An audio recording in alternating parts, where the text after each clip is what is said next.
रिया बहुत ही एजुकेटेड लड़की थी, जिसकी वजह से उसको जॉब बहुत ही बड़ी मल्टीनेशनल कंपनी में एक ऊंचे पद पर काम करने का मौका मिला। उसी कंपनी में रिया एक लड़के से प्यार करती है। उसका नाम है विजय। विजय और रिया दोनों एक दूसरे को बहुत प्यार करते हैं और साथ ही एक ही कंपनी में जॉब करते हैं। रिया एक दिन विजय से शादी के लिए बोलती है, तो विजय हमेशा की तरह ना नुकुर कर देता है। आज रिया ने सोच लिया कि विजय से आज फाइनल इस बारे में बात करके ही रहेगी। जैसे ही विजय ऑफिस आया तो रिया ने मौका देख के शादी की बात की और कहा, विजय आज मुझे फाइनल बता दो, तुम मुझसे शादी करना चाहते भी हो या नहीं? मेरे में कोई कमी है तो बताओ, जो तुम मुझे जवाब नहीं दे रहे हो।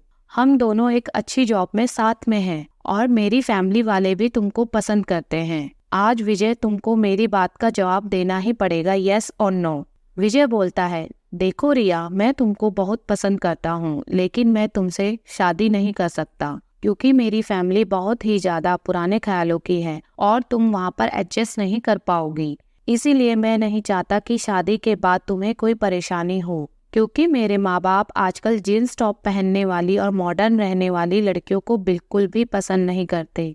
वो बहुत ही रूढ़िवादी ख्याल के हैं। वह अपनी बहू को पुराने तरीके से रखना ही पसंद करेंगे। यह सब सुनकर रिया सोच में पड़ जाती है और थोड़ा सोचने के बाद विजय से बोलती है, it's okay Vijay, no problem, मैं एडजस्ट कर लूंगी तुम्हारे लिए, क्योंकि मैं तुमसे प्यार करती हूँ और तुम्हारे लिए कुछ भी कर सकती हूँ। विजय बोलता है, प्रॉमिस करो कि कल को अगर कोई ऐसी बात होती है तो तुम मुझे कंप्लेंट नहीं करोगी। और अब रिया बोलती है, ओके प्रॉमिस, आप बस शादी के लिए हाँ बोल दो। तो विजय भी शादी के लिए खुशी खुशी हाँ बोल देता है। कुछ दिन के बाद विजय रिश्ता लेकर रिया के घर जाता है और रिया के घर वाले भी विजय को बहुत पसंद करते थे, इसलिए उनकी शादी के लिए हाँ कर देते हैं और दोनों की शादी हो जाती है। वहीं अब रिया नए नए ससुराल पहुंचती है और ससुराल पहुंचते ही उसकी सास के तौर तरीके से रहना शुरू कर देती है। उसकी एक छोटी ननद पिंकी होती है जो बहुत ही अच्छी और मिलनसार होती है। रिया की सास थोड़ा सा पुराने ख्याल की है, इसलिए वह रिया को कम पसंद करती है और रिया को एडजस्ट करने में थोड़ा कठिनाइयाँ होती हैं।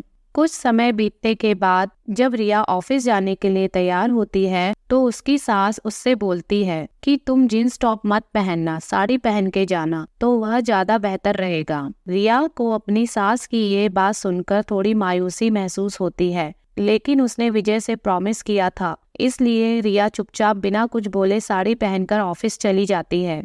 कुछ समय बीतने के बाद रिया की ननद पिंकी की शादी तय हो जाती है। पिंकी की शादी एक बहुत ही बड़े खानदान में होती है, जहाँ पर पिंकी को हर तरीके की आजादी थी। उसके ससुराल वाले बहुत ही ज्यादा मॉडर्न ख्यालों के थे। पिंकी की शादी होने के बाद एक दिन वह राखी के त्योहार के लिए मायके वापस आती है। पिंकी जब घर आती है तो वह बहुत बड़ी लंबी कार में आती है। उसके साथ 4-5 नौकर भी होते हैं जो उसकी हेल्प के लिए हमेशा उसके साथ रहते हैं। जब पिंकी कार से उतरती है तो उसने बहुत ही मॉडर्न ड्रेस पहनी होती है, जिसे देखकर रिया की सास मन ही मन बहुत खुश होती है कि मेरी बेटी अपने ससुराल में बहुत खुश है और उसके ससुराल वाले मॉडर्न ख्यालों के हैं।